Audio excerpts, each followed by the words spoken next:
Bon, aujourd'hui, on aborde une notion essentielle et combien importante. La Trinité. Voici le plan. D'abord, il y aura une mise en scène d'introduction, nous verrons ensuite la définition, puis la Trinité dans le Nouveau Testament, la Trinité dans l'Ancien Testament.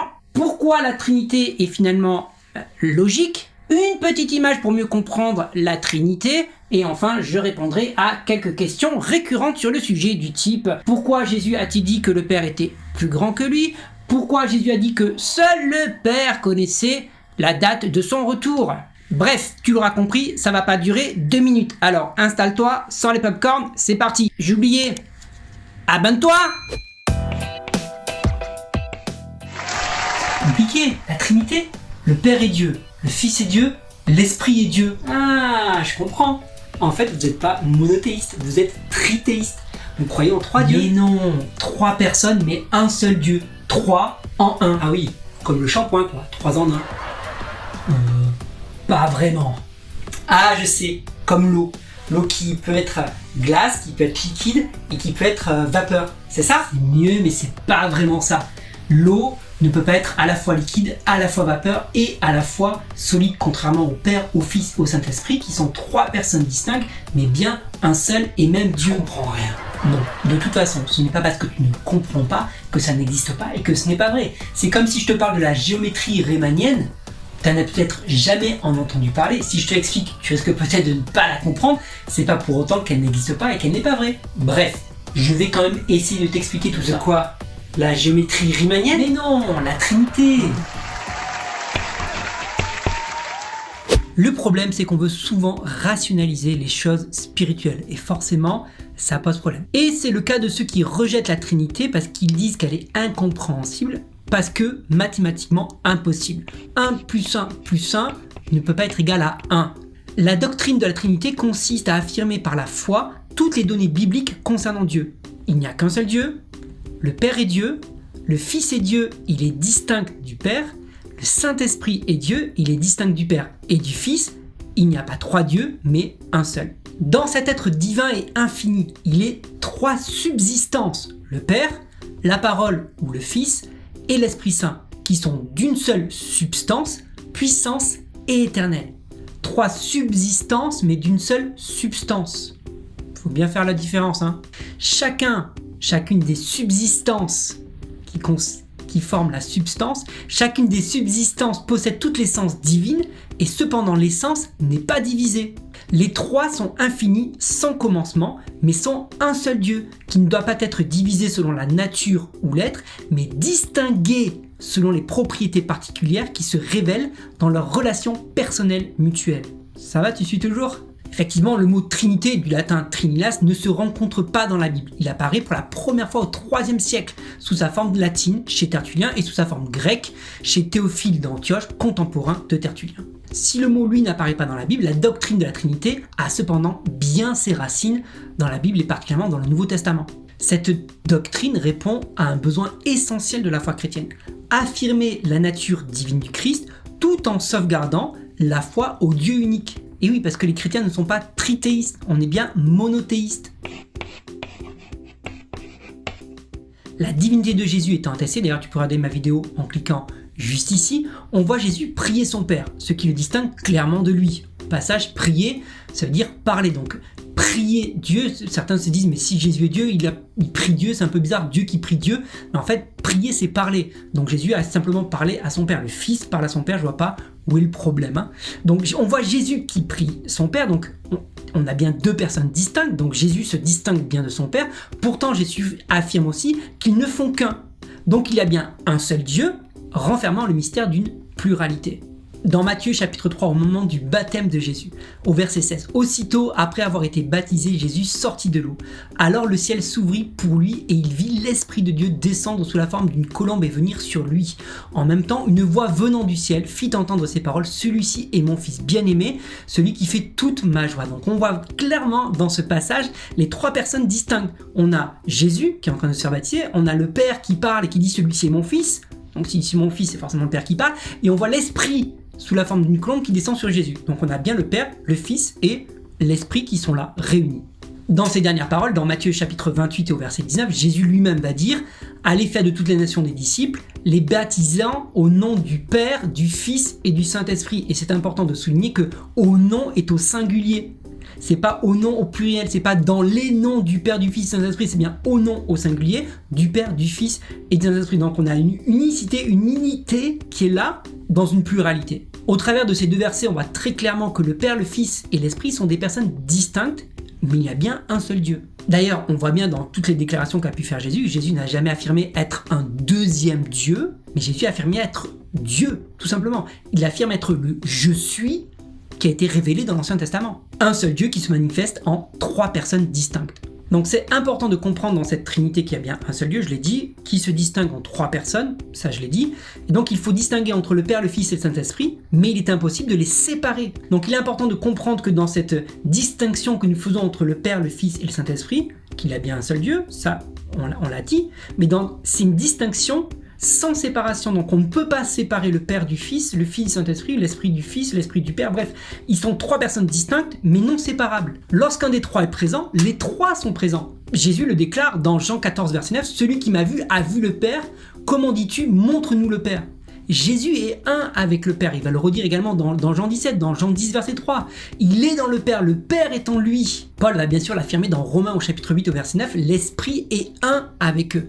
Et recevoir l'Esprit, c'est recevoir le Père et le Fils. On peut lire ça dans Jean 14 au verset 16, au verset 23. Et Jésus, après son départ, viendra auprès des siens pour ne pas les laisser orphelins, mais il viendra dans la personne du Saint-Esprit. Jean 14 au verset 17 et 18. Donc on voit bien qu'on a des personnes distinctes, mais inséparables. Si on prend le cas de la création est l'œuvre d'un seul créateur. Évidemment, il n'y a pas eu trois créateurs, il y a un seul créateur, Matthieu chapitre 19 verset 4, mais cette œuvre est aussi attribuée distinctement au Fils, dans Jean au chapitre 1 verset 3, Colossiens 1 verset 16, Hébreux 1 verset 2, ainsi qu'à l'Esprit, Genèse 1 verset 2, l'Esprit se mouvait à la surface des eaux, Psaume 104 verset 30, donc une fois de plus, il y a un seul créateur, mais qui est attribué à la fois au Fils, à la fois à l'Esprit Saint. Donc, on distingue les personnes, au sein de la Trinité, mais ces personnes sont inséparables. Quand le Fils est là, le Père et le Saint-Esprit est là. Quand le Père est à l'œuvre, le Fils et le Saint-Esprit sont à l'œuvre. Quand l'Esprit agit, le Père et le Fils sont là aussi. Pour approfondir ce sujet et la compréhension, je te mets quelques liens dans la description, n'hésite pas à aller voir un œil. Parce que je me suis bien sûr inspiré de différents sites pour essayer d'être le plus clair possible, donc je te mets les références de ceux que j'ai utilisés.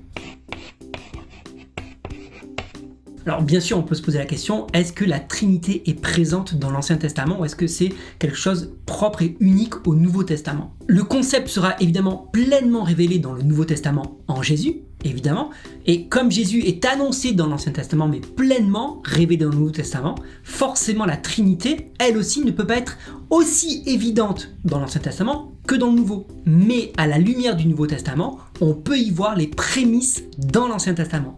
Comme à la lumière du Nouveau Testament, on comprend les prophéties sur le Messie annoncées dans l'Ancien Testament et qui s'accomplissent en Jésus. C'est le même processus. Dès les premiers versets de la Genèse, au commencement, Dieu créa le ciel et la terre. Or, la terre était alors informe et vide, les ténèbres couvraient l'abîme et l'Esprit de Dieu planait au-dessus des eaux. Et Dieu dit alors que la lumière soit et la lumière fut. Si on met ce passage en parallèle avec le prologue de Jean au chapitre 1, au commencement était celui qui était la parole de Dieu, il était avec Dieu, il était lui-même Dieu. Au commencement, il était avec Dieu, tout a été créé par lui, rien de ce qui a été créé n'a été créé sans lui. Jean dit que Jésus est la parole. Si je reviens au Genèse chapitre 1, au verset 1, on a Dieu créa le ciel et la terre. Au verset 2, on a l'Esprit de Dieu qui se meut à la surface des eaux. Et au verset 3, on a Dieu qui parle. On a le Logos qui est là pour la création. Donc on a bien le Père, le Fils et le Logos, Jésus. Si on continue la lecture de Genèse chapitre 1, on a au verset 6, « Faisons l'homme à notre image ». On peut se demander à qui Dieu parle. Quand on dit « Faisons l'homme à notre image », on pourrait se dire que Dieu parle aux anges, sauf qu'il dit « à notre image ». Il n'a pas dit « je vais faire l'homme comme vous ». Non, il dit « à notre image ». À qui Dieu parle? Et on voit qu'au verset 2, il y a l'Esprit de Dieu qui apparaît comme distinct de Dieu et qui se prépare à un rôle créateur. Et dans le faisant, Dieu parle clairement à son esprit. Il y a bien une différenciation. Dieu parle à son esprit en disant « faisons l'homme à notre image ». Donc on voit déjà dès le premier chapitre de Genèse qu'il y a déjà cette notion de pluralité dans Dieu. On peut citer également les textes qui parlent clairement du caractère divin et éternel du Messie, du Fils de l'homme et de la sagesse, comme dans Ésaïe 9 verset 5, qui donne au Messie des noms essentiellement divins, Père éternel, Dieu puissant, dans Michée chapitre 5 verset 1, qui parle des origines antiques et éternelles du futur dominateur d'Israël, dans Daniel 7,14 qui attribue avant tout au Fils de l'homme une domination future, mais cette domination, une fois établie, ne passera point, donc une domination éternelle encore une fois. Aucun homme ne peut avoir une domination éternelle. D'après Proverbes 8 versets 22 et 30, la sagesse habitée dans le ciel avant tous les siècles, et Proverbe 1 et Proverbe 8 nous dit qu'elle est venue parmi les hommes. Ésaïe 11, verset 2, affirme que l'esprit de sagesse reposera sur le Messie, affirmation que Jésus va s'attribuer dans Luc 4, verset 18 au passage. L'Ancien Testament affirme clairement qu'il n'y a qu'un seul Dieu sans aucune ambiguïté. Mais on voit bien qu'il y a un mystère de pluralité dans cette divinité qui sera pleinement révélée dans le Nouveau Testament en la personne de Jésus. J'espère que tu commences à y voir un peu plus clair avec cette histoire de Trinité. Et quand on y pense un petit peu, c'est même logique.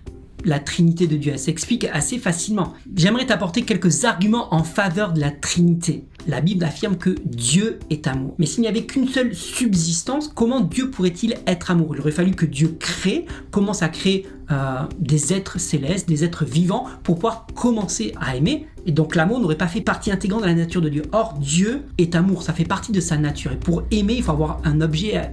Tu comprends ce que je veux dire, hein? Il faut avoir quelque chose à aimer. Or, dans la Trinité, cet amour peut parfaitement se manifester. Et donc Dieu n'a pas besoin de créer quelque chose pour devenir amour, pour aimer, pour exprimer son amour, parce que, justement, il y a le Père, le Fils et le Saint-Esprit au sein de cette Trinité, que l'amour de Dieu peut déjà se manifester depuis toute éternité. Et c'est ça qui est important. Depuis toute éternité, Dieu peut manifester son amour. Il n'a pas eu besoin d'attendre quelque chose pour le manifester. Donc l'amour de Dieu, le fait que Dieu soit amour est déjà un argument en faveur de la Trinité. Autre argument en faveur de la Trinité, c'est que Dieu est immuable, c'est-à-dire que Dieu ne change pas, il est constant. Depuis l'éternité, depuis toute éternité, Dieu est le même. Dieu n'a jamais changé. Il est immuable. Sauf que s'il n'y a pas ces trois subsistances, s'il n'y a pas le Père, le Fils et le Saint-Esprit, comment Dieu pourrait-il être immuable? Au moment de la création, il aurait changé, il serait devenu un être relationnel, il serait devenu, comme je l'ai dit tout à l'heure, quelqu'un qui commençait à aimer grâce à la Trinité, grâce aux trois subsistances, grâce au Père, au Fils et au Saint-Esprit. Dieu n'a pas besoin de tout ça, donc Dieu peut être effectivement immuable. J'espère que je suis clair. Autre argument encore en faveur de la Trinité, c'est le fait que Dieu est indépendant. Les trois points se relient au final, hein, l'amour, l'immuabilité, l'indépendance. Dieu est indépendant, c'est-à-dire qu'il n'a besoin de personne. Il n'a pas besoin de l'homme pour être relationnel, il n'a pas besoin de l'homme pour être amour. Dieu est indépendant, justement parce qu'il peut être un être relationnel au sein de la Trinité, il peut manifester sa nature d'amour au sein de la Trinité. Sans cette Trinité, il ne pourrait pas être un être relationnel. Il deviendrait un être relationnel au moment qu'il crée même les anges, au moment où il crée la création, donc c'est-à-dire qu'il serait plus immuable, et il aurait besoin de la création, il aurait besoin de l'homme pour devenir un être relationnel, et dans ce cas, il n'est pas indépendant. Si Jésus n'est pas Dieu et donc il n'y a pas cette Trinité, comment Jésus pourrait se substituer à l'ensemble des péchés portés par l'humanité si Jésus n'est pas Dieu? Si Jésus n'est pas Dieu, mais juste un homme, alors c'est pas Dieu qui est le sauveur, mais un homme. Ce sont des arguments que tu peux retrouver également dans la vidéo de Thomas le Pasteur, je l'ai déjà cité pour la divinité de Jésus, mais il a fait tout ce travail également, donc je te mets le lien dans la description. N'hésite pas à aller voir la vidéo également de Thomas le Pasteur sur la Trinité, il explique ça très bien. Je sais que avoir une image parfois peut être beaucoup plus simple pour expliquer les choses. Si je prends un cube est composé de trois dimensions, la hauteur, la largeur et la profondeur. Et je trouve que c'est vraiment une très très bonne image pour parler de la Trinité. Parce que dans le cube est contenue chacune des dimensions. Et si tu enlevais une dimension au cube, dans ce cas tu n'as plus un cube, tu as un carré. Et si tu enlèves encore une dimension au carré, tu n'as plus un carré, tu as juste un trait. Et donc ça ne fonctionne pas. Donc pour avoir un cube, il faut que tu aies 1 plus 1 plus 1. Une dimension, plus une deuxième dimension, plus une troisième dimension. Et donc, les trois dimensions forment un cube. Et partout où il y a la hauteur, il y a la largeur et il y a la profondeur. Partout où il y a la largeur, il y a la hauteur et il y a la profondeur. Le cube est, je trouve, une très bonne analogie toute proportion gardée évidemment, on va pas comparer Dieu à un cube, mais pour bien comprendre ce concept de la Trinité de 3 en 1, de 1 plus 1 plus 1 égale 1, on a vraiment l'idée du cube qui est vraiment parfaite. Dans la hauteur est contenue toute la largeur et toute la profondeur. Dans la largeur est contenue toute la hauteur et toute la profondeur. Donc on va vraiment, c'est ce concept-là au final. Et donc forcément, là où il y a le cube, il y a les 3 dimensions. Là où il y a la hauteur, il y a forcément la profondeur et la largeur. Là où il y a la largeur, il y a forcément la hauteur et la profondeur. Et c'est exactement le même concept avec Dieu. Dieu est un. Il y a 3 dimensions, entre guillemets, à l'intérieur de Dieu, le Père, le Fils et le Saint-Esprit. Et forcément, là où il y a une dimension, il y a aussi l'autre dimension. Sinon, il manque une dimension, et s'il manque une dimension, ce n'est plus Dieu. Donc ça, c'est important. Chaque dimension est bien distincte des autres, et pourtant, chaque dimension ne remplit pas le tiers du cube, mais bien remplit toutes les dimensions. Bien sûr, cette analogie bien imparfaite, puisque je compare Dieu infini à un objet qui est fini, mais ça nous permet de comprendre comment le Père, le Fils et l'Esprit sont 3 personnes distinctes, mais pourtant inséparables. Comme les 3 dimensions sont bien des dimensions distinctes, mais inséparables, si tu enlèves une dimension, il n'y a plus de cube. J'aimerais répondre à quelques questions récurrentes concernant la Trinité, et la Trinité ne peut pas fonctionner sans la divinité de Jésus. Il y a ce verset dans Jean 14, verset 28, qui dit « Le Père est plus grand que moi ». Mais comme je dis toujours, il faut toujours remettre un verset dans son contexte. C'est pas juste Jésus qui affirme « Le Père est plus grand que moi ». Jésus dit avant « Si vous m'aimiez, vous seriez heureux car le Père est plus grand que moi ». Et car, le car est important parce qu'il est en train de dire « Si vous m'aimiez, vous seriez heureux ». Pour quelle raison vous devez être heureux? Parce que je vais quitter cette condition humaine, parce que la gloire du Père est supérieure à celle que j'ai actuellement, et vous seriez heureux pour moi que je puisse retrouver enfin cette gloire céleste. Calvin a dit ceci: Christ ne compare point ici la divinité du Père avec la sienne, ni sa nature humaine avec l'essence divine du Père, mais plutôt son état présent avec la gloire céleste dans laquelle il allait être reçu bientôt. C'est comme s'il disait « Vous désirez de me retenir dans le monde, mais il vaut mieux que je monte au ciel, parce que la gloire qui m'attend, là c'est moi qui le rajoute, parce que la gloire qui m'attend est supérieure à celle que j'ai ici. » Un autre verset qui pose problème, c'est dans Matthieu verset 24 au verset 36, Jésus qui dit « Pour ce qui est de ce jour-là et de l'heure, personne ne le sait, ni les anges des cieux, ni le Fils, mais le Père seul. » Et là bien sûr, il y en a qui se disent si Jésus n'est pas capable de connaître le jour, alors il n'est pas Dieu. S'il n'est pas capable d'annoncer l'avenir, alors il n'est pas un vrai Dieu. Et ici même d'Ésaïe qui disent demandez, ceux qui ne savent pas sont des faux dieux. Or, premièrement, dans chapitre 24, Jésus annonce les faits à venir. Donc c'est pas genre il connaît pas l'avenir, il le connaît, puisque Jean 24 il le dit clairement. Et il y a juste concernant ce jour précis, il y a un jour précis et l'heure précise où il dit seul le Père connaît. Donc ce n'est pas concernant tout l'avenir, c'est juste concernant un point de l'avenir, un point précis de l'avenir. Ce qui est quand même différent de il connaît absolument pas l'avenir, il ne peut pas prédire du tout l'avenir, et il y a un jour précis, l'heure précise à ce moment-là qu'il ne peut pas donner. Il faut quand même rappeler, et je le rappelle à maintes fois, que Jésus sur terre était pleinement homme, pleinement Dieu, pleinement homme. Mais serait-il véritablement homme, notre frère, s'il n'avait pas renoncé à la pleine possession des perfections divines pendant le temps de son abaissement sur terre? Je te pose la question. Lui qui priait en toute occasion, ne s'est-il pas montré à nous dans cette entière dépendance de son Père, de qui il attendait et recevait toutes choses à chaque instant? Jésus sur terre nous montre qu'il est clairement dépendant du Père. Il n'est pas quelqu'un d'indépendant, c'est pas un Dieu qui fait ce qu'il veut comme ça. Il dit clairement à plusieurs reprises, on peut lire ça dans Jean 5 verset 19. Jésus reprit donc la parole et leur dit en vérité, je vous le dis, le Fils ne peut rien faire de lui-même. Il ne fait que ce qu'il voit faire au Père. Et tout ce que le Père fait, le Fils aussi le fait pareillement. C'est fou. Il est Dieu ou il n'est pas Dieu? Il est en train de clairement dire qu'il est le Fils qui est soumis à son Père et qui ne fait rien sans l'approbation du Père, sans que le Père le lui ait dit. Dans Jean 5, verset 36, « Moi j'ai un témoignage plus grand que celui de Jean, car les œuvres que le Père m'a donné d'accomplir, ces œuvres même que je fais, témoignent de moi que c'est le Père qui m'a envoyé. » Donc on voit que Jésus n'est pas en train de faire des choses qu'il a envie de faire, Jésus fait ce que le Père lui a demandé de faire. Dans Jean 10, verset 14, « Ne crois-tu pas que je suis dans le Père et que le Père est en moi? Les paroles que je vous dis, je ne les dis pas de moi-même, et le Père qui demeure en moi, c'est lui qui fait les œuvres. » Donc là encore, Jésus est clairement en train de dire que tout ce qu'il a pu dire, tous les enseignements qu'il a pu donner, ne sont pas de lui, mais c'est le Père qui lui a donné les enseignements qu'il devait donner. Donc Jésus est dans une totale dépendance à son Père, et Jésus ne fait rien que le Père ne lui dit de faire. Ça, c'est important de comprendre. C'est un peu comme moi, tu vois. Ce qui fait moi, c'est que je suis là, j'ai un corps, mais j'ai aussi un cerveau. Hein, et la relation entre le corps et le cerveau est très importante parce que mon corps est totalement soumis à mon cerveau. Est-ce que pour autant mon corps n'est pas moi? Si, mon corps c'est bien moi. Est-ce que mon cerveau c'est moi? Oui, mon cerveau c'est moi. Toute proportion gardée, une fois de plus, les deux sont deux substances qui permettent de faire un être qui est moi, mon cerveau et mon corps. Mon corps ne réagit et n'agit que si mon cerveau lui ordonne. Mon corps sans le cerveau n'est rien. Si tu enlèves mon cerveau, mon corps ne peut plus agir, ne peut plus rien faire. Mon corps reçoit uniquement et ne fait que les ordres qu'il reçoit du cerveau. Mais le cerveau sans le corps, eh bien, il fait rien non plus.